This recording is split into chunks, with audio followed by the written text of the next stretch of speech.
Good evening. I am Kimberly Melnick, School Board Chair, and this special meeting of the School Board of the City of Virginia Beach, Virginia is hereby convened at 5:56 p.m. on the 6th day of February 2024. Pursuant to Bylaw 1-46 and Virginia Code Section 2.2-3707, the School Board will hold a special meeting on Tuesday, February 6, 2024 at now, 6 o'clock, or after the special meeting set at 5 at the School Board Administration Building Number 6, 2512 George Mason Drive, Virginia Beach, Virginia 23456, in the School Board Room. The purpose of this special meeting is for the presentation of the appointment of interim school board member, District 4, and petition for writ of special election. Good evening, Madam Chair. Oh, sorry. Okay. Sorry. Are there any additions or modifications to the agenda as presented? Madam Chair, we're just waiting for the board members to log in to be present. I've lost my.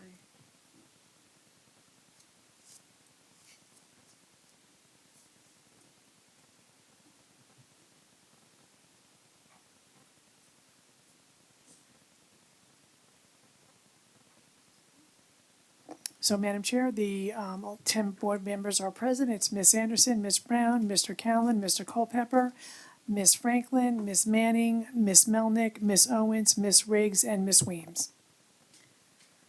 Okay, adoption of the agenda. Are there any other modifications to the agenda as presented? All right, hearing none, I call for a motion to approve the agenda as presented. Motion made by Ms. Anderson and seconded by Ms. Owens. Any discussion? Hearing none, the voting board is open.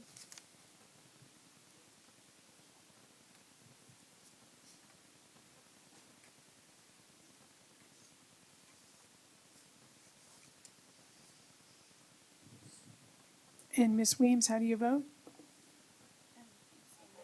Okay, thank you. Madam Chair, we have 10 ayes, so the motion did pass. Thank you. And so now on to petition for writ of special election process. Welcome, Cami Linetti, School Board Attorney. Good evening, Madam Chair, Vice Chair, School Board members, and Dr. Robinson. I'm Cami Linetti, School Board Attorney, and I asked the School Board Chair if she would call this meeting tonight so I can walk you through the appointment process. Stacy Martin, School Board member for District 4, indicated to us last week that she needs to resign her position. She did submit that resignation letter. The resignation will be effective on February 13th at 11:59 p.m. There are specific processes that we need to go through. I've given you a package of material on there. It looks worse than it is. I'm going to walk you through this. I gave you the material so you could look at it ahead of time. You will not need tonight to actually do more than a couple things for me. My intent is to have you approve this process next week. I wanted you to show it to you this week. There are just a couple decisions that you need to make, so I have to walk you through some of these things. So bear with me. I did give you a lot of the documentation that's necessary for this. Some of you have been through this process in the past. It doesn't change significantly.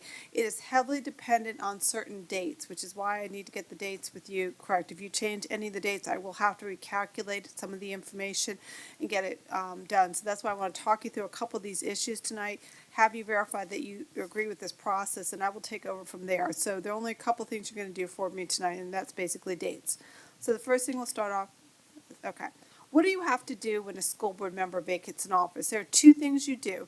One is file a petition with the court requesting a writ of special education. You have to do that within 15 days, which is why I am tying your time period. Did I write special? You said education. I It's keep okay. doing that. I did correct on the paperwork. That's where I spend my day, so that's what I'm thinking. It's special election, and so that is a document that has to go to court to do that, and that's, you have a very short time period to do that. So it will not be from today's date, it will be when you approve the process, which will become effective February 14th. So if we can take care of what I'm going to show you by the 13th, I can go ahead and take care of that. So all you're going to do is what I'm going to show you next on that.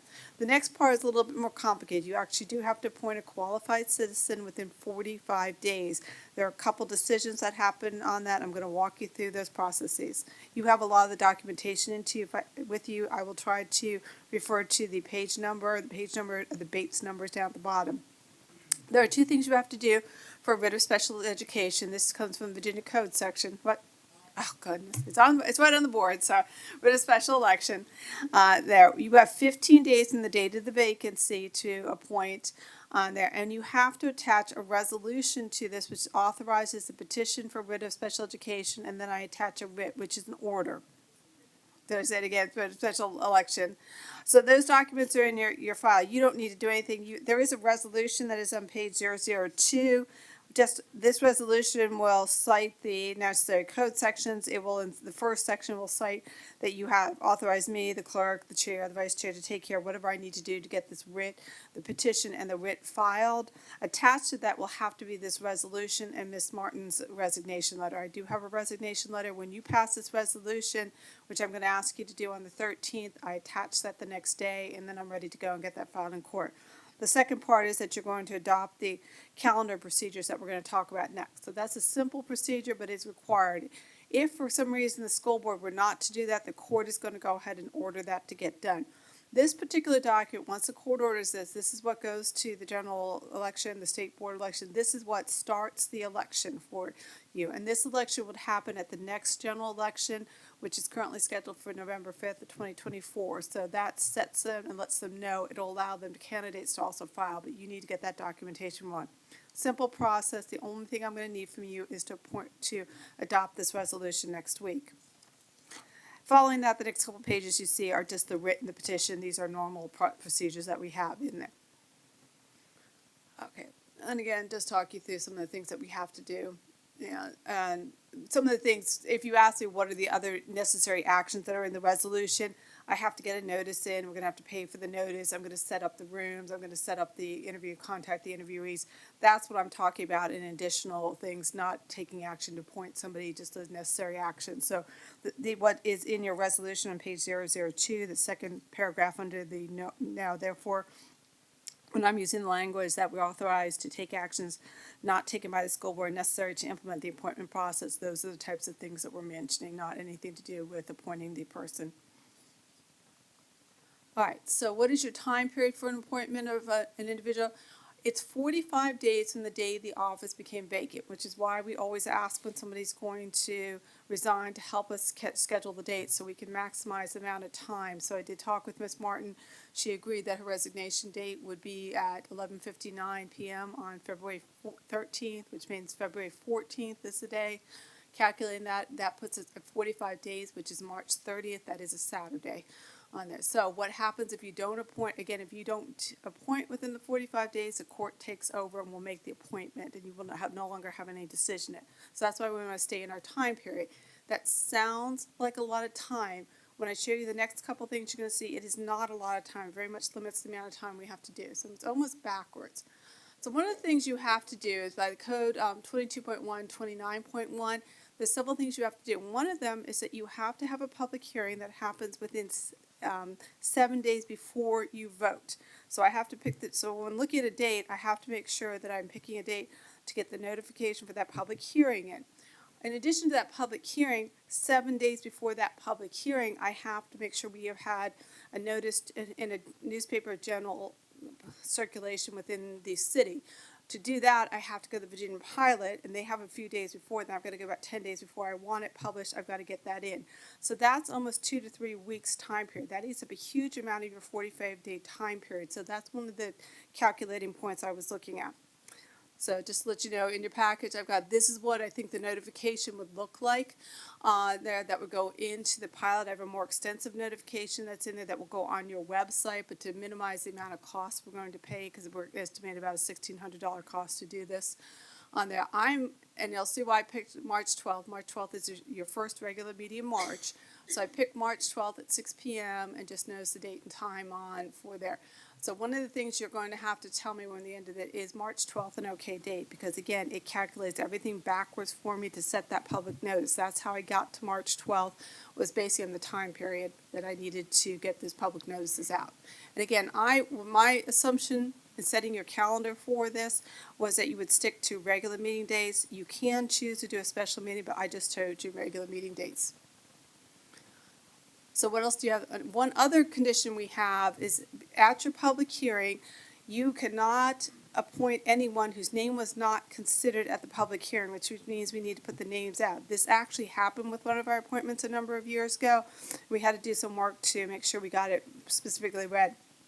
So our procedure has been to publish the names with the agenda. So different than your superintendent search where we agreed to keep it confidential. By law here, you actually have to put the names so the public knows.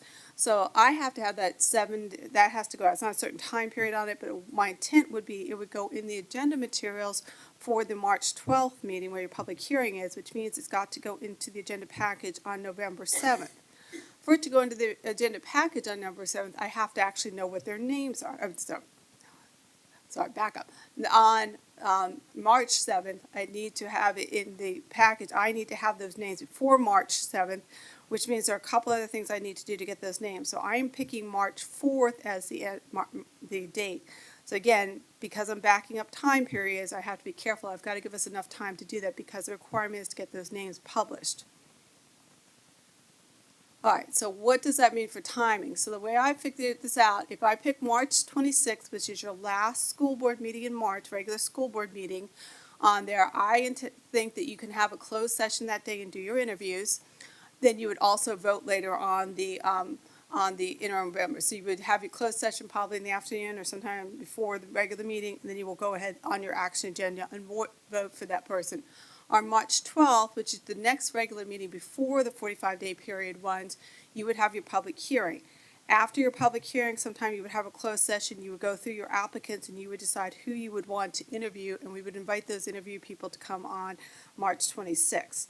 Again, it's a district-wide area. I don't know how many applicants you would get. You may not have as many, so I thought that was a reasonable time period. But that's one of the areas you can look a little bit about the dates on.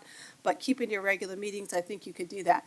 Which means, again, March 7th is when your agenda materials have to go out. So I need the applicant names by March 7th to go in there to be in the package. To get the applicant names, we felt the maximum I could probably do for you would be March 4th for the application to be due.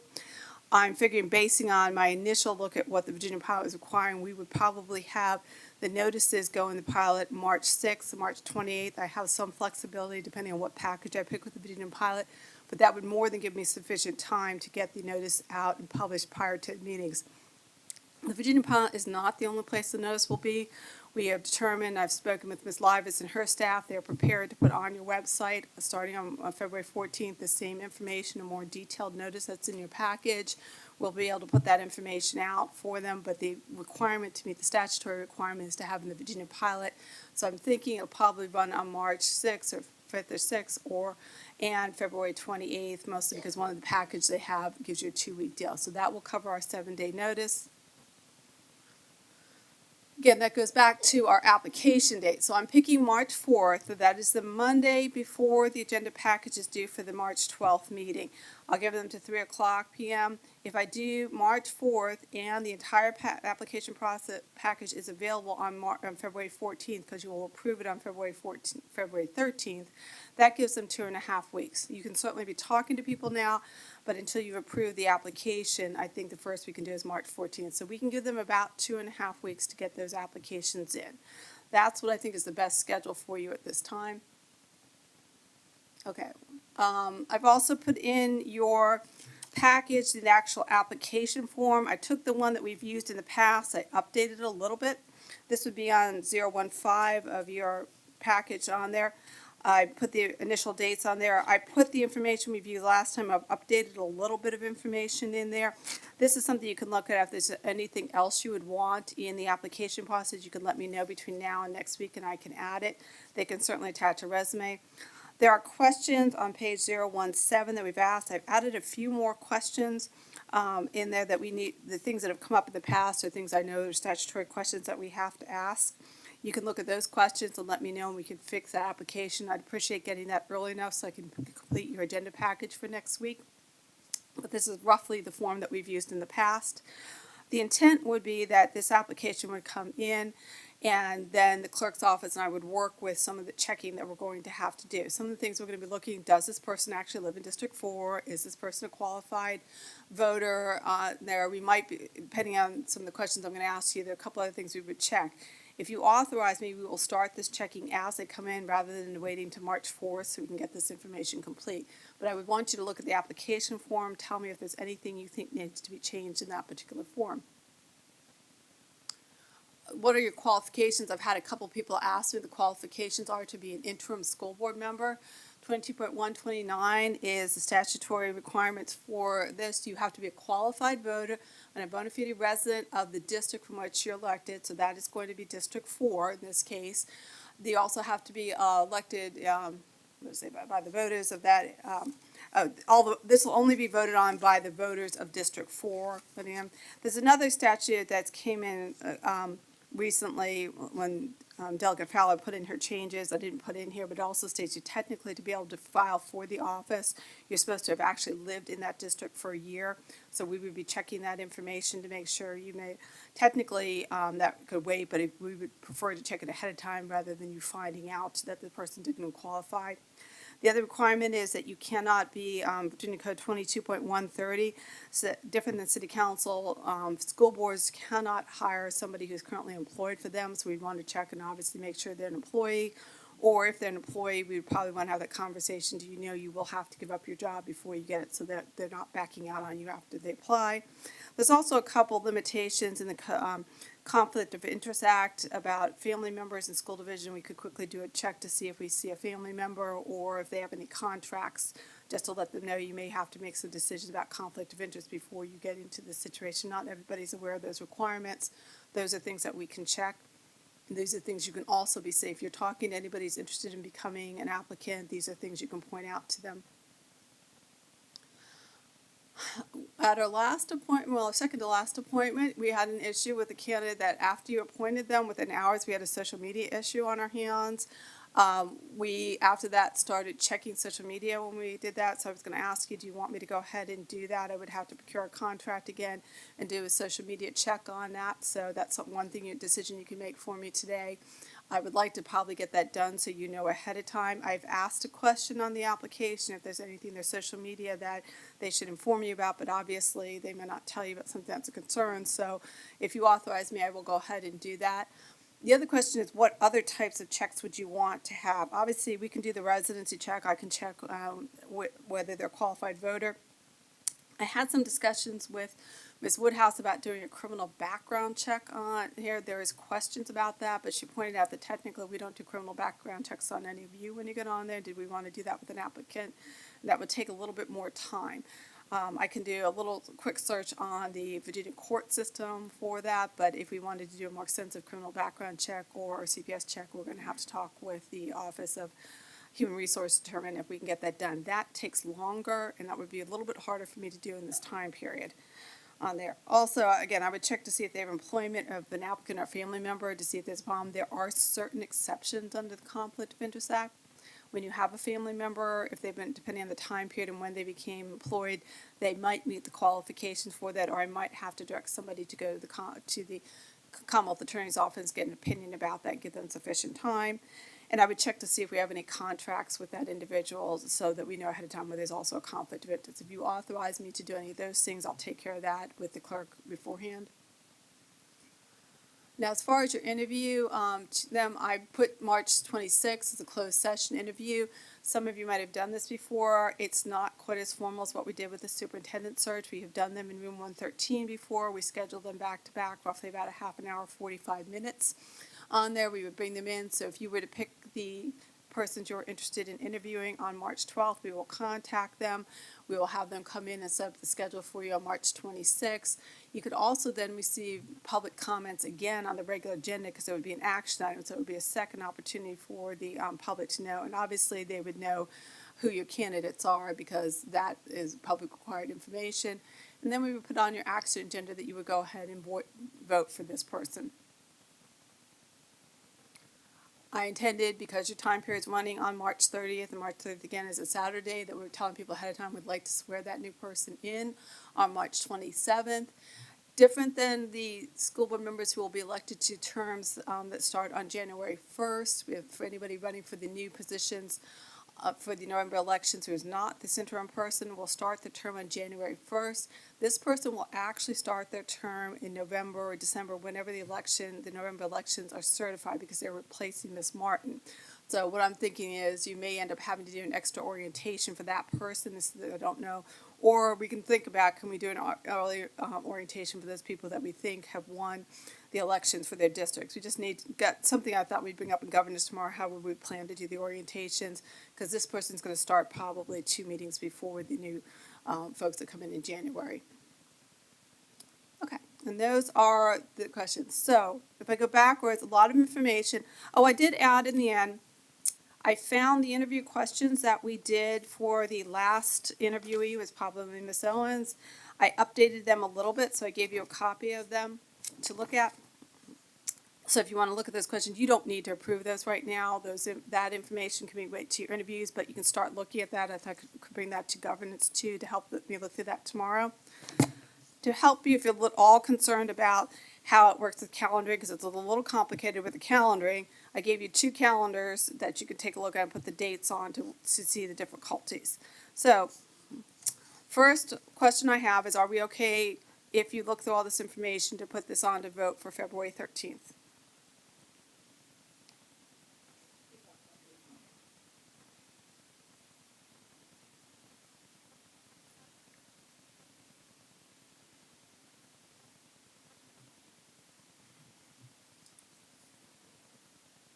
And for ease of reference, on the front page of your exhibits is a type table with the calendar dates, if that's quicker for you to look at.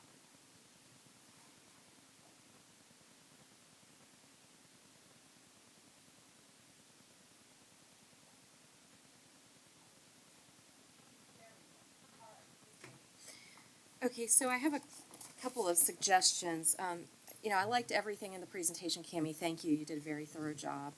But I spoke with a council member to get an idea of what process they used, because they all seemed to be unified on it, and it seemed to be a good process, and it seemed more open than we had it the last time. One thing that they said they did is, in the beginning, each council member could submit one question that they wanted to ask on the application. So that's one suggestion that I'd like to make. And then as far as the interviews go, they did their interviews in open session. They had their discussion afterwards in closed, but they had their interviews in open session.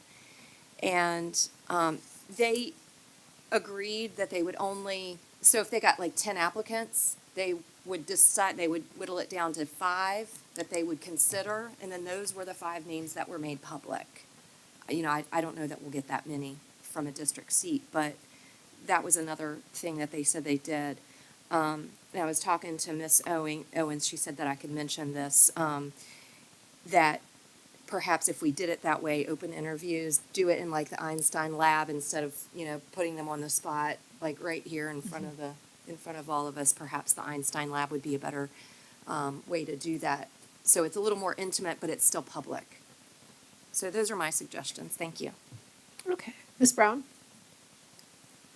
Okay, so before I make my comments on the process, I did just want to take a moment and say that Ms. Martin has been an excellent school board member. She has been very focused on nice. uplifting colleagues. And I feel like it's kind of important to note that. I don't want to go without saying it. So, and her and I didn't agree on policy often. We would disagree on some policy positions, but she was a great board member, and I have a lot of respect for her. So just thought that we should say that. Ms. Brown, I did ask, talk to the chair, to speak to governance, if we could do a recognition on next week's meeting for Ms. Martin. Thought that would be an appropriate way to Okay, make sure we're public perfect. too. Great. All right. I wanted to make sure I didn't miss the opportunity to say something. So the background check thing, I think it's probably a good idea because we're appointing, there's not an election, so I think it is maybe something we should consider, just because I know what you said there, but The other thing I was curious about was, and it's more for the public to know because there was just a special election for District One's council seat. And so I was hoping that you could explain why we might not be able to do that, instead of appointing for school board here. You can't, there is a procedure where you can ask for a different date. But when you get into that, sometimes you're responsible for the costs of the special election, so that was a more complicated conversation to do. And it sets back some of the other dates. So there's a possibility, that is one option to do it. You would ask for a date, but we might have to consider having some conversations as to whether the costs, what you would have to do. You would not pay, obviously, it was on the next general election, that's already paid for. We would need to figure out what that would take to do that and when we would have to talk to us. It's not impossible to do. I was just concerned about the short amount of time we had to be able to get this process in place, that we wouldn't have enough time to get all that worked out. So I didn't go through that procedure, but that is a possibility. Sounds like there's some pretty significant potential fiscal constraints there, so. I don't know that because I didn't ask about that, but I do think that's a concern we'd have to deal with. All right, thank you. Ms. Owens? Thank you. That won't do my thing. I just wanted to, I agree with the timeline. I hope that we'll be able to keep it on that time frame.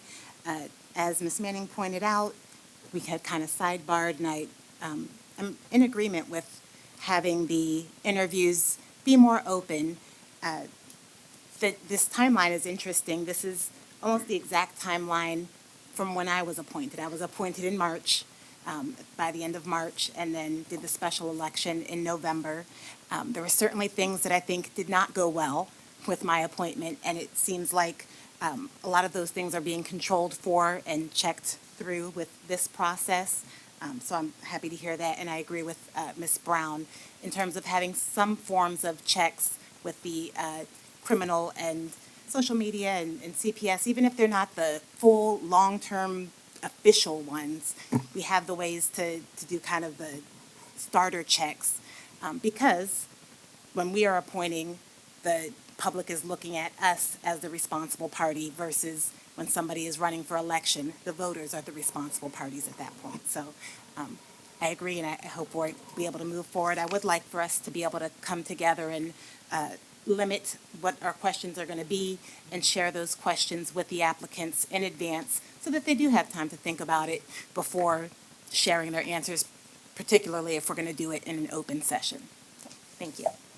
And I will note, there's actually no reason you have to approve the interview questions, the application questions to maximize the time. I'd like to see those approved by the 13th.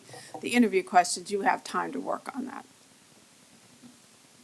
Mr. Culpepper? Is the process different, or what would the process be to remove an appointed member? I'll explain why I'm asking that in a second. I'm trying to think of, if I know, I don't know that there is a process to remove an appointed member. Once they're sworn into office, I don't think you No, have, we do. other than the same way you would remove another school board member. Okay. Well, the reason I asked that is because there are several questions on the application related to criminal activity.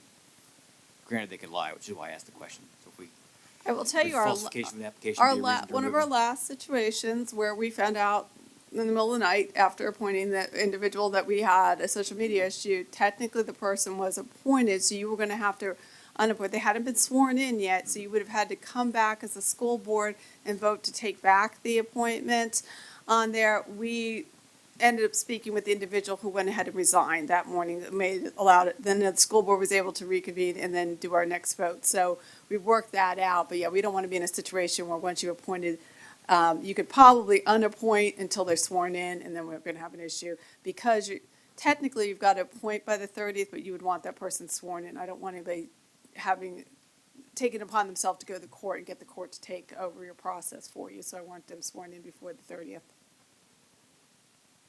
Okay, so this is what I have written down. So we want a background check. We want a social media check. Would we like open interviews with private deliberation? And I'm assuming I'm looking for some head nods from the board and maybe formalize a vote at some point, but I also heard questions submitted by board members for review. Would we need to have a closed session to review those questions so none of those get out to the public in advance?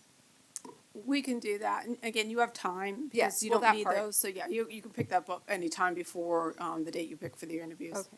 Well, those were the changes I heard from the board to the process.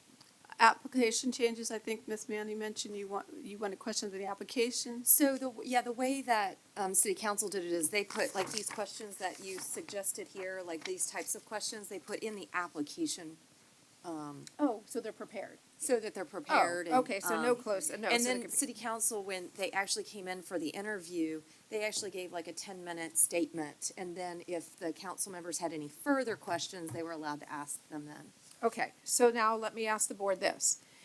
Given these suggestions, the governance committee meets tomorrow at 10. Would you like us to kind of get all that written down so that it can be sent forward to Cammie? Would you just like me to give this to her now? Is everybody in agreement of all of the things that were brought up? I just need to know how to give this to her since our timeline is tight. I mean, if no one disagrees, I think we could just go ahead and give it to her. Okay? All right, so the intent would be I would take the interview questions and make them part of in addition to the application, in addition to questions. You have time, if you want to go through these and look at them and the questions and let us know. I don't have to do this until it's ready for, well, I'm running out of time. It will be for your agenda package next week, but obviously I can change them before the Yeah. 13th. Can I make a suggestion? Sure.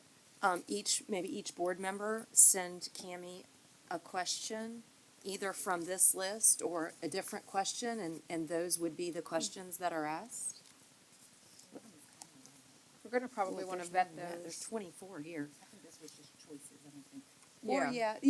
Or, but maybe it's a starting point. Yep, just like with budget questions, if everybody could submit questions for the application, if you could send it to each, send all so that we don't duplicate. Okay? And then I'll assemble them. You'll have time, and we could make changes if we need to on the 13th. Except when when the application goes out, I'd like to be able to publish your application on February 14th, the next morning, so we're maximizing the time. So if I can get it, we could still be working on the 13th, but it'd be better if we had it before then, so I can get it to you. okay, so let me remind the board that the 13th is 1 week from today. So we're on we're tight here. So if you'd like to submit a question, please do so to all. And just to recap, background check, social media check, questions submitted within the next few days, please. Open interviews, private deliberation, and that's good. Okay, now, are the dates workable for you with March 26th? Is that an adequate date for you to do your interviews and now you'll be doing interviews, I'm assuming in the afternoon, and then with your regular schedule. That's your last meeting. The other choice is to hold a special meeting another time, and I didn't want to assume you would do that, but is March 6th okay? 26th okay? Okay, and are you okay with March 12th being the public hearing? Obviously, you actually if you do March 26th, you have another public comment section, but March 26th will meet the statutory, and March 12th will meet the statutory requirement of these 7 days before the March 26th meeting. That's good, all right. And Yeah, just a moment. She said, I don't think I Stop see any mid-sentence. other than, I think that's about the most I could maximize your time on the applications and reasonably give us an opportunity to get them prepared for you.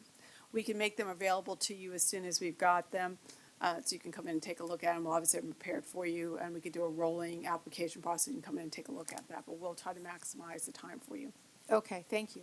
Ms. Anderson. I personally think that these questions that were on 017 are very adequate. And I think if you can come up with something better than some of these questions, but these questions that are on here that she came up with are very pertinent to what we need to know about whether the person, the question, for example, are you available to attend in-person scheduled school board and school board committee meetings through November 2024? And then there's another one, are you available during work hours to attend in-person school board committee meetings through December of 2024? So those are very important questions that people need to be able to answer yes or no We need to know those up front. Okay. So then I see, sorry. Have you attended school board meetings during the past 12 months? That doesn't matter to me. They may have watched it on TV, whatever, but that doesn't make them qualified or not qualified. But those two questions, for example, are extremely important, and most of these that are on here are very important and pertinent to what they need to be able to answer before we even go any further. Okay, so I'll suggest to the board, please read the attached questions. If you have something different to add, please, send it to each board member and we will gather that information and create new questions. The only other thing I will put out here, that I didn't say before, is whether you're gonna make a requirement, whether the individual has to be somebody who's running for office or not. That has been a consideration in prior ones. It's been your policy in the past to not limit them. Sometimes school boards or city councils decide they want what I'm gonna call a placeholder, so it doesn't bias it. That has not been your practice in the 20-some years I've been representing you. Your practice has been to allow somebody who's potentially interested in the office. So I just throw that out there as a consideration because I would have to put that in the application. That has never been this board's practice. That just sounds like something we should vote on. I don't Ms. think Brown? it really matters. I don't think that there's any way that we can really be sure, even if they say they aren't gonna run, that they aren't. So I don't think it's really a good practice to probably do that because of that reason. I mean, so there's my thoughts. Okay, anything further? Okay, if you'll get that, the information will be back on for the 13th, and if it's all approved, we move on the 14th, and everything's ready to go. Ms. Livas will have the website information available to you, and we can update the website. But thank you for your consideration, and please let us know if there's anything else we need to change on this. Yes. Oh, Ms. Riggs. You want our question by Monday, or? You want our question by Monday, is that is that when you want it? She has to can get them ready for Tuesday. Yeah, I think Monday would be the latest, so I can get Or it do you to want it by you. Friday? The sooner you can get it to me, but if you can get it to me by Monday, I can make sure it's in the package, so you have a final draft on it. And we will, it's actually on for, talk about some of the appointment issues are on, and how to recognize Ms. Martin is on for tomorrow's governance meeting too, so we can talk through. Just a reminder that the packet for the February 13th meeting will be posted on Thursday, but we can also add some stuff to it if need be. Some of these things I don't think would change, so it might just be hold off on the application, the interview questions, the rest of it would probably be the same, so we'll update that for you. Well, please try to get your questions as soon as possible. How about that? All right, anything else? All right, good work. Thank you, everybody. This concludes all of our special meetings for this evening. This meeting is adjourned at 6:34 p.m. Dr. Robertson, I want to speak.